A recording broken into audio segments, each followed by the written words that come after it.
தான் லேட்டாக போகும். இந்த மாதிரி சில பயந்து போய் ஹோம்ஒர்க் பண்ணோம்ல, குற்றம் சாட்டப்படுறவரா குற்றப்பத்திரிகை இருக்கா விவரம் அது ஒரு காரணம். அதுக்காக தான் விசாரணை.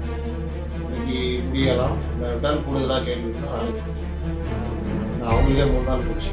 விஜய் போவாங்க, கூடுதலாக ஜான் ஆரோக்கியசாமியும் இல்லை விசாரணைகள் இவங்க தானே கேட்டாங்க. சிபிஐ இவங்க தானே நீதி வென்றதுனாங்க. அப்புறம் இவங்களும் அதில் ஒரு பார்ட்டாக தானே போய் சாட்சியம் அளிக்கணும். விசாரணை பண்ணி யார்கிட்ட விசாரிப்பாங்க? செத்து பண்ண மாட்டேன் விசாரிப்பாங்க. இல்லாமல் இருக்கலாம். அதை எப்படி நம்ம சொல்லணும்? அரசியல் தானே பண்ணுவாங்க எல்லாருமே, வெளியில பண்ணுவாங்க. வணக்கம் சார். கடந்த 12ஆம் தேதி பாத்தீங்கன்னா சிபிஐ விசாரணைக்காக விஜய் அவர்கள் சென்றிருந்தாரு. மறுபடியும் இன்னைக்கு போயிருக்காரு. விசாரணையில என்ன மாதிரியான திருப்பங்களை நம்ம எதிர்பார்க்கலாம் சார்? ஒன்றும் இருக்காது. கேட்டதுடைய மிச்ச சொச்சும் கேட்பாங்க. சில இதுக்கு நெருக்கடியான கேள்விகள் இருக்கும். இங்கே ஊடகங்கள் தான் அது பெருசாகிடுது. விஜய் ஏதாவது சொன்னாரா எனக்கு நெருக்கடி கொடுக்குறாங்க இல்ல, ஆனா 40 கேள்விகள் கிட்ட கேட்டாங்க அப்படின்ற மாதிரிலாம் நிறைய கருத்துக்கள். அதெல்லாம் ஒன்றும் சொல்ல வரல. அவர் தான் சொன்னாரா 40 கேள்வி கேட்டாங்க? இல்ல, ஏதோ சொல்ல 40 கேட்பாங்க, 4 கேட்பாங்க. அதெல்லாம் பிரச்சனை இல்லை. விசாரணைகள் போகும். அந்த விசாரணைக்கு முன்னாடி அரசியலும் இருக்கும். இதுல ஒரு நாளைக்கு முன்னாடியே சென்றிருக்காரு. அன்னைக்கு பாத்தீங்கன்னா அன்னைக்கு காலையில மட்டும் தான் போனாரு. இன்னைக்கு முன்னாடியே போயிருக்காரு. அவரு பொதுக்கூட்டம்னா தான் லேட்டா போவார். இந்த மாதிரி சில பயந்து போய் ஹோம்ஒர்க் பண்ணோம்ல, அதனால ஹோம்ஒர்க் பண்றோம். சட்ட நிபுணர் கூட எல்லாம் பேசணும், ஆலோசனை நடத்தணும் அப்படின்ற வக்கீலுங்க சொல்லி தருவாங்க எப்படி சொல்லணும் எது சொல்லணும். அதுக்காக முன்கூட்டியே போயிருப்பாரு. இதுல விஜய் அவர்கள் வந்து குற்றம் சாட்டப்பட்ட நபரா இருக்காரா இல்ல ஒரு சாட்சியமா தான் இருக்காரா சார்? இந்த விசாரணை சார்ஜ் ஷீட் போடும்போது தான் தெரியும். சாட்சிகள் மாதிரி தான் கூப்பிடுறாங்க.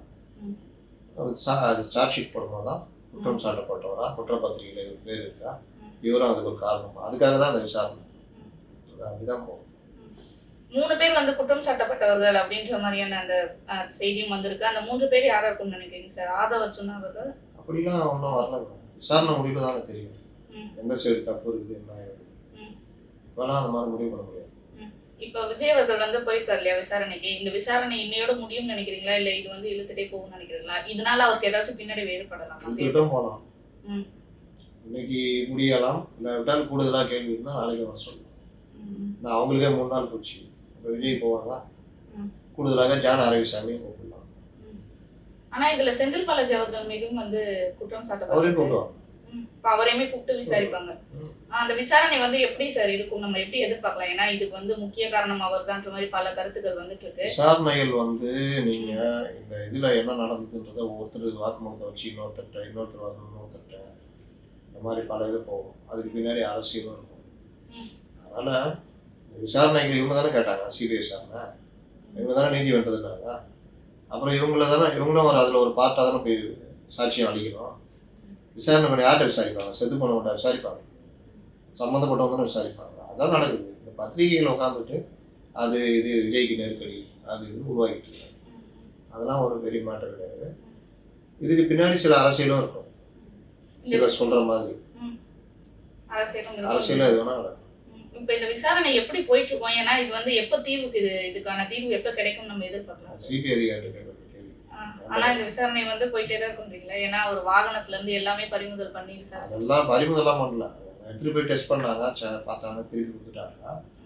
இந்த விசாரணை இப்படிதான் போகும். தேர்தலுக்கு முன்னாடி சார்ஜ் ஷீட் ஃபைல் பண்ணலாம், இல்லாட்டி அதை வச்சு கூட்டணி கூட வர வைக்கலாம், இல்லாட்டி எதுவுமே நடக்காம போகலாம். எப்படி வேணா நடக்கலாம். எல்லாரும் அரசியல் பண்ணுவாங்கல்ல. விஜய் மட்டும் தான் பண்ணுவாரா இல்லை திமுக மட்டும் தான் பண்ணுவா? அதனால மேலே ரெய்டு நடத்தி கீழே தொகுதி பேச்சுவார்த்தை நடத்தினாங்க 2011. மேலே காங்கிரஸ் மேலே ரெய்டு நடந்தது அறிவாலயத்தில், கீழே பேச்சுவார்த்தை போச்சு. அதே மாதிரி இங்கேயும் வந்து பாஜக கூட கூட்டணிக்கு வந்து பேச்சுவார்த்தை நடக்குது டெல்லியில விசாரணைக்கு போயிட்டு அப்படின்ற மாதிரியான கருத்து வந்துட்டு இருக்கலாம், இல்லாமல் இருக்கலாம். அதை எப்படி நம்ம சொல்ல முடியும்? அரசியல் தானே பண்ணுவாங்க எல்லாருமே, அவையில பண்ணுவாங்க.